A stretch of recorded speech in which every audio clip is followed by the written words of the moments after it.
Guys, nandito tayo sa Pasig River. Yan po, no. Sa may eskolta, no. Yan po ang Jones Bridge. Nakikita ko may barge. Dito kasi sa may bandang to, ito yung pinaka-strategic nila. Nahirapan sila dito eh. Tingnan natin doon mamaya, akyat tayo doon sa taas. Lumiliko kasi sila dito eh. No, tinatarget nila ang sentro ng MacArthur Bridge at saka yung tulay ng LRT. Tingnan natin sa taas para makita natin kung paano nila i-maniobra. So nandito na tayo sa may taas ng Jones Bridge, no? So dito makikita natin kung paano sila mamaya magka-swerve yan sila konti para tumbukin nila ang sentro ng MacArthur Bridge. Kung napansin nyo, yung position ng MacArthur Bridge kasi medyo nakaslant siya. So sentroin nila yan. Sa haba yan, nahirapan sila minsan dyan. Tara, makikita natin. Matagal kong hinintay ito na pagkakataon para makita natin kung paano ang gagawin nila. Yan ano. So unti-unti nang lumiliko no? Kasi ang tumbok nila, kung nakita nyo yan sa may MacArthur Bridge, may signage. Yun yung pinakasintro. Kasi kung dito sila sa gilid, sa sayad yan sila mababa Kung napansin nyo, ang MacArthur Bridge, medyo mababa yan. Kaya tumbukin nila yung pinakamataas na lugar, which is yung pinakasintro. Yan o. So, unti-unti na siyang nagsiswerve, or lumiliko. Haba niya, no? Ang bigat niyan. Ramdam ko yung bigat, no? Ng kanyang, dala yung kanyang paghatak, at saka yung kanilang PC, lubid, talagang ano yan, matibay. Tingnan mo, tumbukin muna nila, didiretso muna sila para makalampas to sa Jones Bridge. Tapos, si Sir, watch Manila. Yun nakita nyo, medyo lumiliko na bahagya, no? Ang unahan. Yan, naliliko siya bahagya para matumbok yung pinakasentro ng MacArthur Bridge. Ay, kuya! Natawa si kuya. Yan, naubo din ako. Lumiliko na, nakita nyo guys, sa unahan, lumiliko na, Yan, liliko siya. Palagi ko napapansin yan kasi palampasin niya lang tong hulihan, tapos didiretso na siya, tumbukin niya yung pinakasentro ng MacArthur Bridge. Yan, lumiliko na siya, yan. Yan ang ibig kong sabihin. Sa Ilonggo ba, ibig sabihin.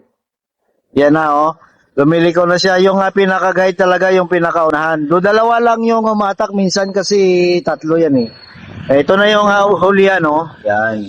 So nakalampas na, so nag-swerve na siya.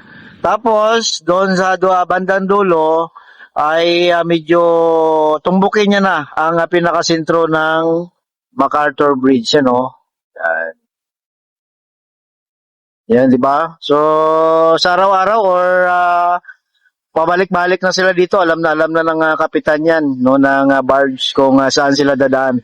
Palagi sila nahirapan pag malakas yung current, lalo-lalo na pag maulan. Tapos, siyempre, salungat pa sila sa Agos. So, mahirapan talaga sila. Kahit ano namang bagay guys, pag sumalungat ka talaga sa Agos, ay mahirap talaga. Para nga politika lang yan. Kailangan na sumabay lang palagi sa Agos.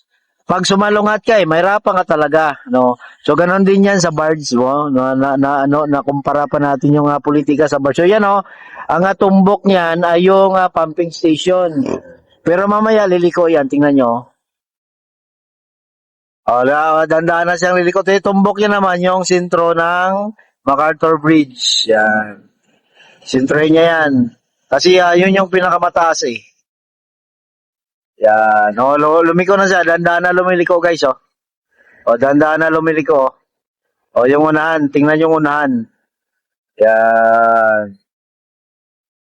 So palagi ako kasi doon lang tayo palagi sa gilid kaya hindi natin nakikita. Ngayon natsambahan ko dito ako sa taas ng Jones Bridge. Makikita talaga natin. Yan lumiko na Yun ang ibig kong sabihin guys.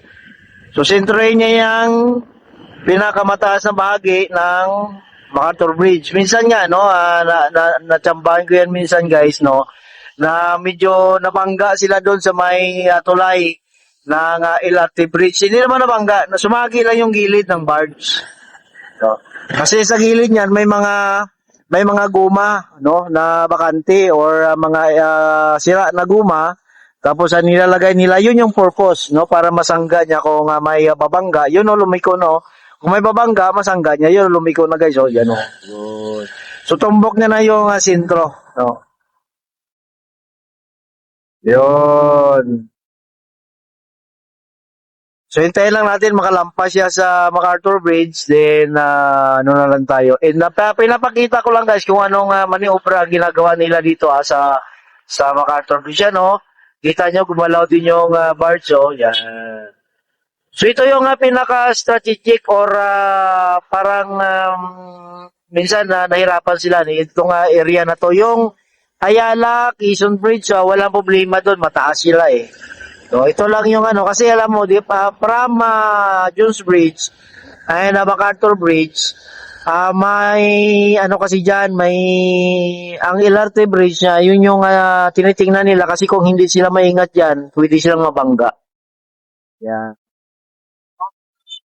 So, papasok na ng MacArthur Bridge, ang unahan, yan, yun, naktuhan natin ngayon kung paano ang ginagawa nila, di ba?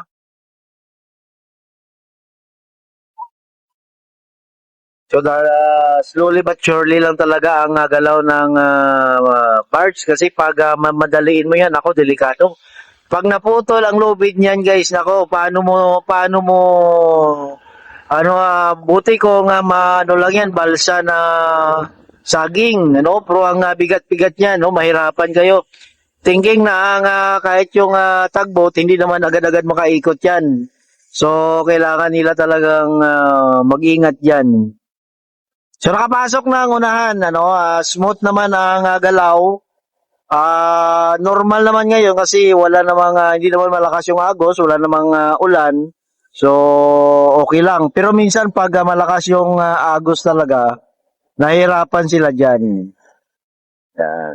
So, nakapasok na smooth naman, So, yung pinakita ko lang, guys, kasi palagi nakikita natin, doon lang tayo sa gilid, hindi nyo makikita yung paano nila tumbukin ang MacArthur Bridge. Yan lang naman ang problema dito kasi pagtawid niya, may LRT Bridge pa eh. So, mahirapan siya.